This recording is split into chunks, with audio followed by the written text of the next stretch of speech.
Amy Hubbard, casting director, welcome to Film Club. Thank you for having me. You're a really successful casting director. You've done films Neverland, Albert Nobbs, Lord of the Rings, and you've also been nominated for an Emmy. Let's have a quick look at your latest bit of casting for The Hobbit. Far to the east lies a solitary peak. The dwarves are determined to reclaim their homeland. I'm surrounded by dwarves. What are they doing here? Quite a merry gathering. So, this is the Hobbit. You asked me to find the 14th member of this couple, and I have chosen Mr. Peck. Me? No. We will seize this chance to take back Erebor! Where are you off to? I'm going on an adventure! Why the halfling? Perhaps it is because I'm afraid. It gives me courage. Why don't we have a game of riddles? If Baggins loses, we eats it whole. Fair enough. Home is now behind you. The world is ahead. The Hobbit, an unexpected journey. Well, that could have been worse. So, when you first cast a film with loads of different roles, like The Hobbit or Lord of the Rings, where do you start? Do you look at the book? Do you speak to the director? How do you start the process? You do look at the book, but the script is the most important thing that you look at. And you do a breakdown of the number of characters, so the biggest first, and you've got to notice whether someone should be able to horse ride or drive. You always get caught out on that one, or smoke, or something significant. So once you know how many characters there are and what's the order of size, who's the most important, you talk to the director next, because there's no point in me filling up with all my own ideas and my favourite actors. You've got to get onto their wavelength and find out what they're looking for and how they see this person, because there could be a gap between what that director's vision is and what's written on the page. So you've got to be properly briefed before you begin. And then you put the word out, you talk to agents, but the industry standard way of spreading the word is Spotlight. And this is just one of the books for male actors. So that's just A to C. Oh my gosh. So it's mostly done on computer now, but as you can see, we still use, it's just sometimes useful just to flick through a book, you know. And so you remind yourself of who you've seen in the theatre and who you've met and who you've cast previously, and you start with Spotlight. There's increasingly I do use Facebook and Twitter and things like that for actors who don't have agents, or if you're looking for somebody raw who's never done it before. But conventionally, you start with Spotlight, you know, and they come in for an audition and they go on tape on this little flip camera. So I think people are always quite surprised at how tiny it is. But for example, I can think of a couple of the Hobbit cast who went on tape on a flip cam. And that was laughingly called a screen test, you know, and it was just me in a room with this tiny camera. So it's a really detailed process from start to finish, really? It is, yeah. Wow. And so do you have a picture in your mind with a character, what they should look like before you begin casting and then work on that, or is it inspired? It's exactly like reading a novel. If you think about it, when you read a novel, you might have a sense of the character, but you might not particularly be able to envisage their face, you know? And it's kind of like that. You have a sense of their personality and their presence, the characters, but you don't start thinking about faces. You kind of, I do that on purpose, because you've got to leave a sort of a blank canvas and get prepared. But then there's no point in me starting to think about all my favourite faces. It has to be filled with whatever the director's vision is. So what kind of look do they like? What kind of actors do they like? So you leave it open and you don't sort of start fixating on who might be right until you talk to the director, and then the faces start flooding in, yeah. And with The Hobbit and Lord of the Rings and stuff like that, you've got big names like Ian McKellen, Christopher Lee.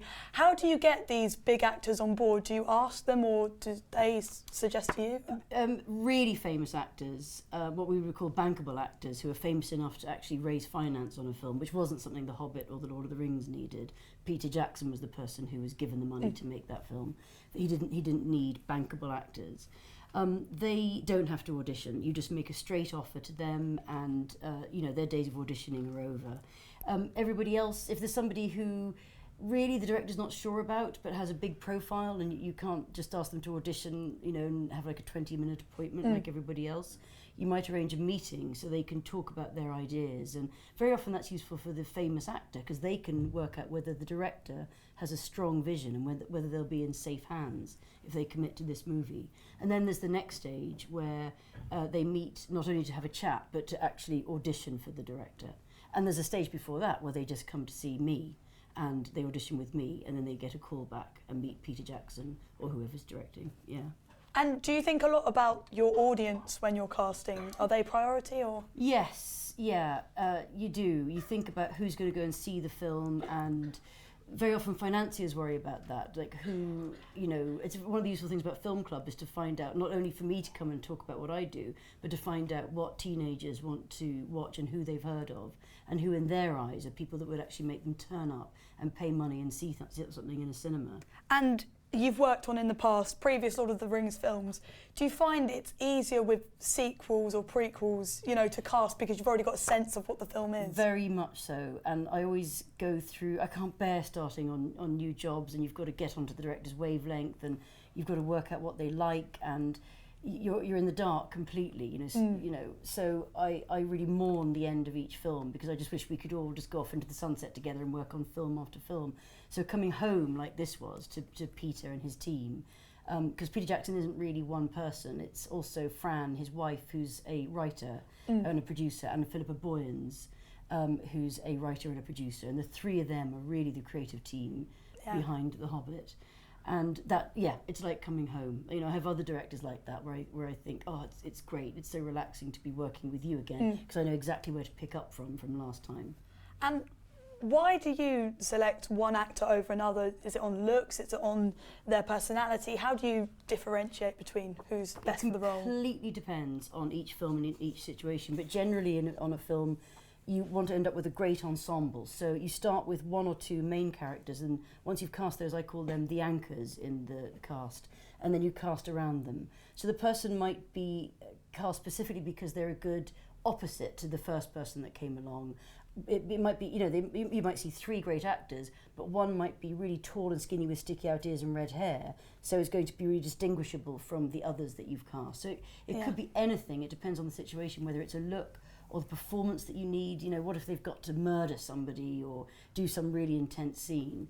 Then in that situation, you're going to go for the absolute best actor that you can get. But sometimes it's a look, and sometimes it's favoritism. You know, maybe it's a mate of the producer. That's rarer than it used to be. It used to be a lot more of sort of rounding up your mates, you know, over and over again for each film. Nowadays, directors cast from scratch and want to work with new people every time.